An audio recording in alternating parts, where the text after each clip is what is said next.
The production of this program is made possible thanks to the support of the following and viewers like you. The world does not lack for management ideas. Thousands of researchers, practitioners, and other experts produce tens of thousands of articles, books, papers, posts, and podcasts each year. But only a scant few promise to truly move the needle on practice, and fewer still dare to reach into the future of what management will become.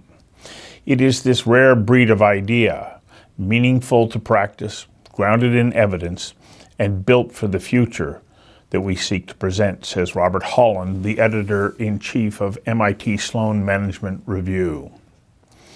Working with AI, Real Stories of Human-Machine Collaboration, is a new book that endeavors to show that the needle can and will move through the addition of artificial intelligence to the complex work of today's world. Thomas H. Davenport, one of the co-authors of the book, says, "There is no shortage of commentary on what artificial intelligence will do to human jobs. It's easy to find a multiplicity of predictions, prescriptions, or denunciations. It's not so easy, however, to find descriptions of how people work day to day with smart machines." I invited Thomas H. Davenport to join me for a conversation that matters about our emerging and ever-expanding relationship with a technology that scares a wide range of people, including Elon Musk and Bill Gates. Thomas, welcome. Thanks, Stuart. Happy to be here. Call me Tom, please. Shall do. Why do you think it is that people are so afraid of AI when in your book you demonstrate, no, it's a remarkable complement to making us more efficient, more effective, and better at what we do? Well, the whole idea of AI replacing humans at work gets a lot of attention, and certainly there have been these studies that say there was an Oxford study a number of years ago that said 47% of U.S. jobs could be automated within 10 years. That got a huge number of headlines. It's not even close to being accurate. Maybe 1% at most. I would say probably not even that. And then there's the fear of sort of AI and robots sort of killing us all, which has been nurtured by various movies over the decades, but not much evidence of any damage thus far. A little bit on the robots and manufacturing side in terms of job loss, but not really anyplace else. Well, my sense is that people fear that we're going to have humanoid artificial intelligence. And I don't know that we can even define what it means to be human. So how on earth can we create humanoid artificial intelligence? Is artificial intelligence really not the ability of a machine that is assigned a task to learn from what it's doing and enhance its own ability, but it can't extend beyond those abilities? Certainly not yet. And by the way, we have great difficulties defining the word intelligence as well. So it will be difficult to know when we have been surpassed, if we ever are. But yes, I think we're making great strides in the ability of AI and robots, for that matter, to get better at the tasks that they do, but they don't decide what tasks to perform, and in general, they don't decide how to go about it. That's all sort of programmed in advance. So this fear of technology is nothing new. I note that in the book that you refer to Queen Elizabeth I, who turned down William Lee's patent application for an automated knitting machine for fear that it would throw knitters out of work. And that was in the late 1500s. Our sense that the automation or the ability to enhance human skills is going to be detrimental. There's very little evidence that that's the case, though. No, there isn't much evidence. And of course, human knitters have been replaced by machines and textiles of various types and other types of jobs, but new jobs tend to come along. at a pretty good rate. I mean, I think you could look at much of Dickens' writing and say there can be some pretty severe dislocations while we're waiting for the new jobs to come along sometimes. But in general, they do come along. Now, I try not to be complacent about it. Larry Summers, former president of Harvard and a very well-known economist, said, we don't really know. This time could be different. But in general, AI and other machinery have not had a long-term impact on human jobs. Isn't the human knowledge and human power required, or intellectual power required, to create AI and other forms of technology actually create more jobs than they displace? Is there not a body of work that proves that?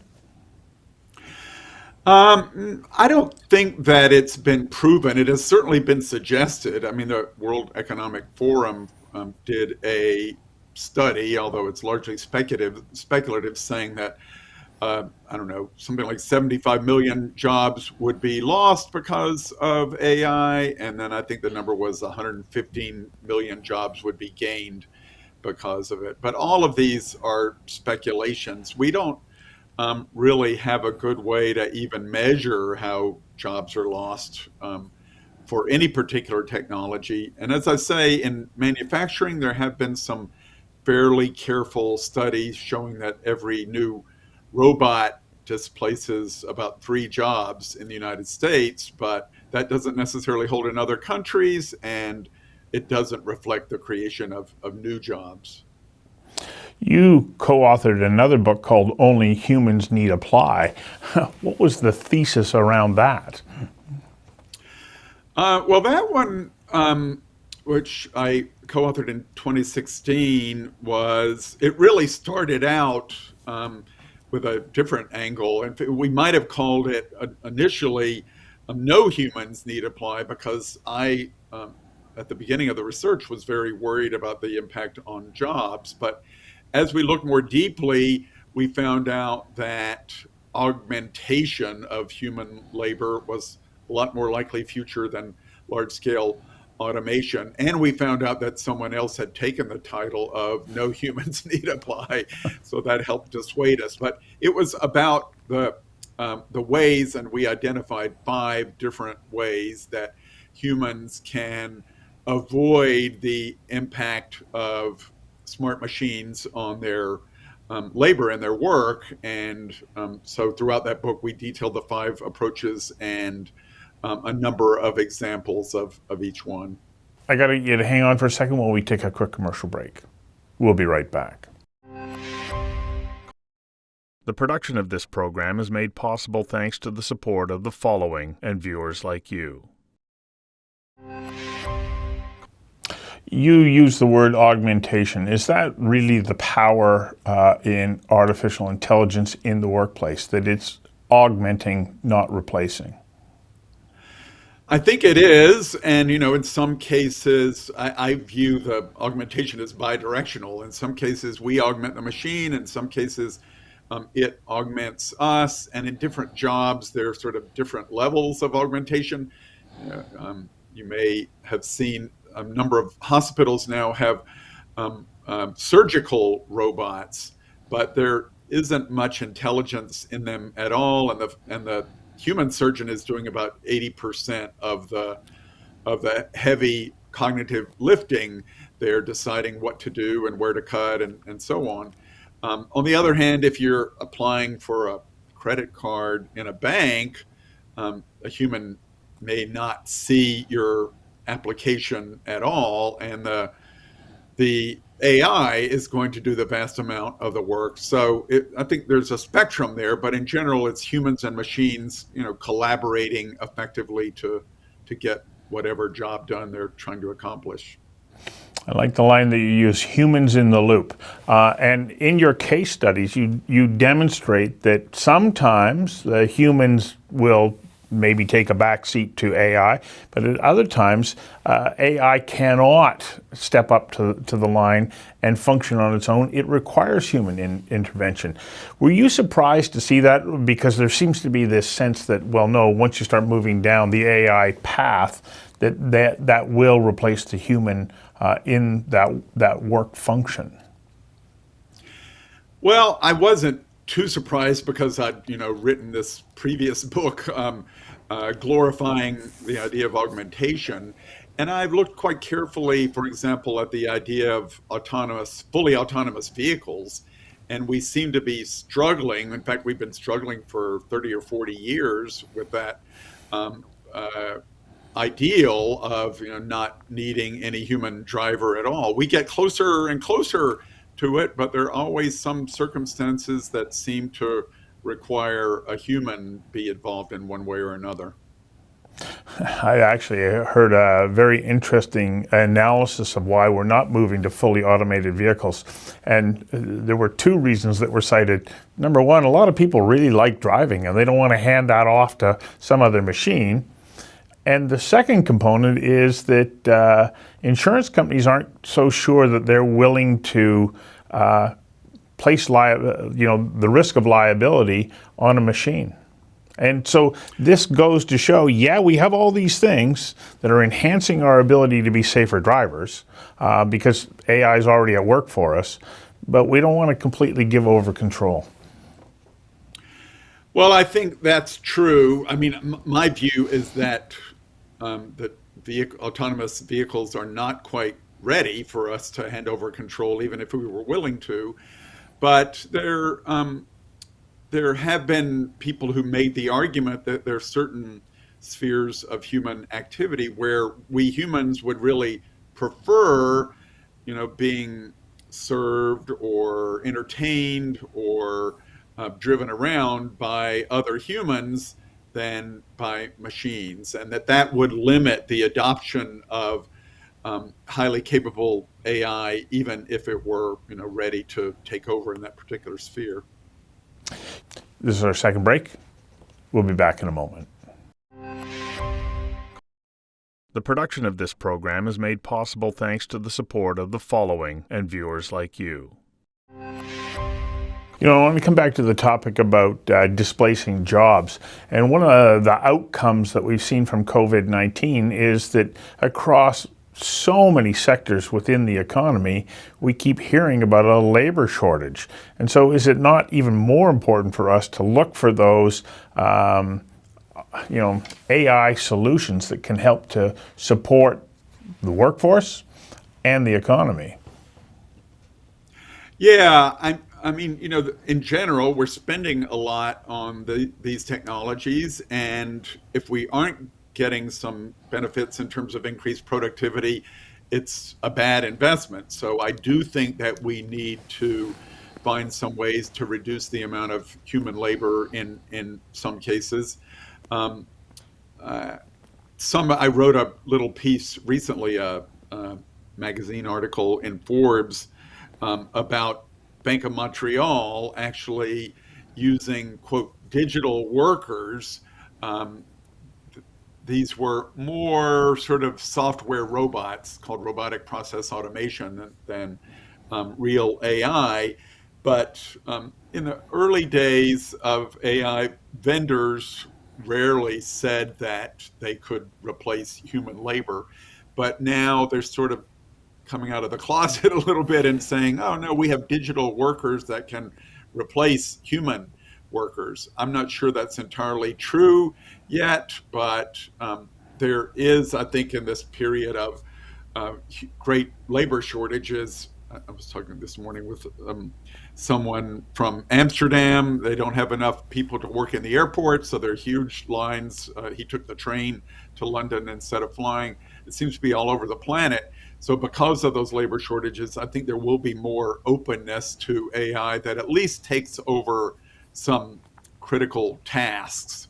But that's one of the issues. AI is good at performing tasks, but most human beings do more than one task in a job. And so even if they take over a task or two pretty effectively, that still means that we have other things we need to do that AI is not really good at yet.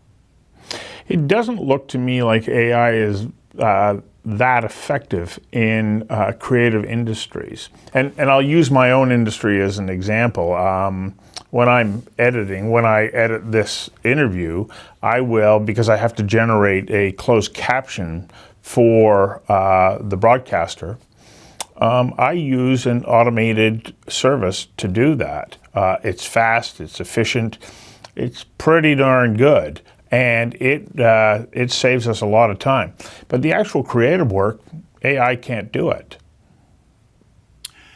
Well, that's generally true. It's certainly been true in the past. There is a new generation of AI that I think threatens some creative work, threatens to take it over, at least augment it. Uh, some people refer to it as large language models or large image models. Maybe you've heard of some of these tools. There's one from OpenAI called GPT-3, which is really quite amazingly good at producing text. Um, there is a same company has produced an image generation model called the program is called Doll E2, um, that is quite good at that. Another image generation tool was used recently to win I think it was the category was digitally enhanced photography, but a person submitted an entrant to the Colorado State Fair that was created largely by a machine with some uh, augmentation help from the human artist, and it won, much to the dismay of more traditional artists. So we're starting to venture into that more creative space, creating images, creating text, creating um, video that heretofore humans were the only players in. None of that scares me because I think that if I'm producing something for a client, I need to be efficient, effective. I need to give them a product that makes them go, wow, this was good. And if AI can help me get there quicker, it's a good return on my energy and investment. I'm not saying that it's anything that I should fear.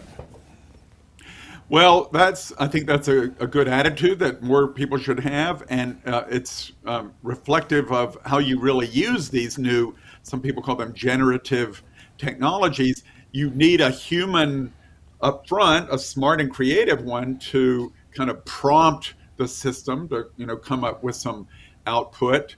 The artist said, for example, he spent hours and hours trying out different prompts into the system. And then you have to look at what comes out. And if it's text, you have to edit it. If you're an artist, you have to kind of Photoshop it and work on the resolution of it and so on. So there's human labor before and after the AI system does its work if you want any sort of decent output at all. So I can see benefits in manufacturing, of course, especially if there are repetitive motions that are not forcing the human operator to contribute intellectually to the outcome.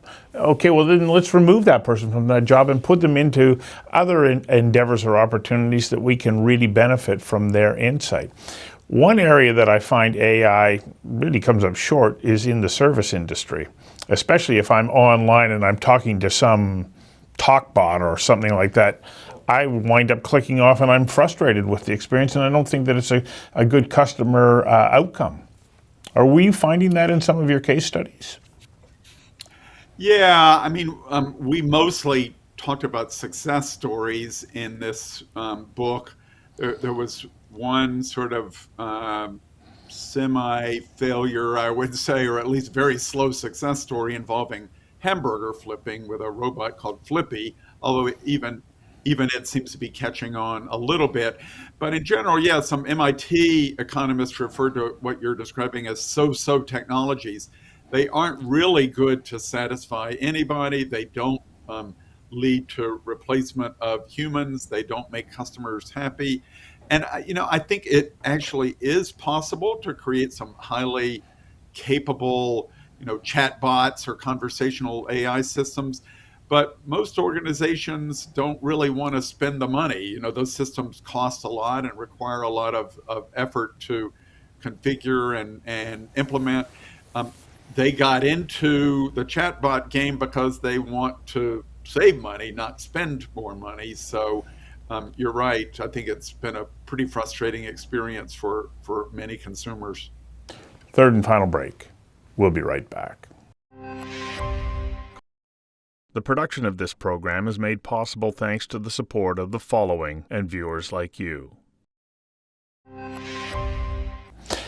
But that's really only a minor kind of blip in this. I think that anything that requires huge amounts of computational work to discern trends from data and whatnot can only be benefited by the introduction and use of artificial intelligence. Yeah, I mean, and a lot of it, we sometimes define AI as when machines do things that only human brains could do previously, but there are a lot of tasks now that human brains could never do that AI can handle quite comfortably. I mean, the whole digital advertising industry, for example, is based on AI, and no human being could ever sort of look through all the cookies on your computer and do a quick auction to see who'd give me the best price and figure out which ad is most likely to inspire you to buy something. Although they're still not great at that, but no human could ever do that in the 200 milliseconds or so that a machine could do it in. So I like the optimistic tone of your book. And do you think that we will see greater and greater acceptance of artificial intelligence and machine learning within, our economy, within our lives, as people start to realize the benefits of it? Well, in businesses, there's already quite a high degree of acceptance, at least in large businesses. Smaller businesses, other than tech startups, have been much slower to embrace it. I think in many cases because they don't really understand, what the value is and what the opportunities and challenges are. Consumers, as you suggested earlier, have been a bit reluctant to embrace different aspects of AI. Many of them say they would not buy autonomous vehicles if they were available. Many of them say they don't like the idea of chatbots. Many say they don't like the idea of using their data to recommend particular products and services. Although some make an exception if they can get a discount. We're kind of schizophrenic on that whole issue of personal data. But in general, consumers are at the moment not that enthusiastic about the AI revolution. It's fair to say. Yeah, in theory, until, as you point out, it comes to their benefit, and they go, "Oh, look at that! I can get this for whatever." And I think that that's the path forward here. There will be this slow realization that when you have a warning system off the side of your car that lets you know another vehicle is there, that intelligent machine is never going to evolve into something that's going to take over driving the car for you on its own. It has to be a combined effort that we all embrace. I think that the future of machine learning is really going to help us live in a better, safer, cleaner, healthier world. Yeah, I tend to agree. I wrote a piece a few years ago after going to a conference at MIT where the head of the Toyota Research Institute was presenting, and I thought Toyota had the right attitude about this. They were trying less for full autonomy in terms of driving and more for how do we make particularly young people and old people, very young and very old people, much safer drivers. And those tend to be the two age extremes where there are the most accidents. And I think, as you suggest, I don't think there will be many objections to that. A lot of people would welcome it. And you're putting a lot less money at risk in your product development if you're aiming for that level of ambition rather than the full self-driving that Elon Musk, for example, claims to provide, but has not yet done so after being 5 years in beta testing and charging customers for this capability ahead of time. I'm very happy to say I did not buy that with my Tesla 4 years ago. Well, I'm kind of enthusiastic about the future, always have been, and I think that it's human intelligence that brought us to this point, and it's human intelligence that will figure out how we make the most of it. Thank you very much for your time today. Thank you, Stuart. It's a pleasure. Yeah, I think it's a fabulous topic, and there'll be some mistakes that will be made along the way, but we'll correct those.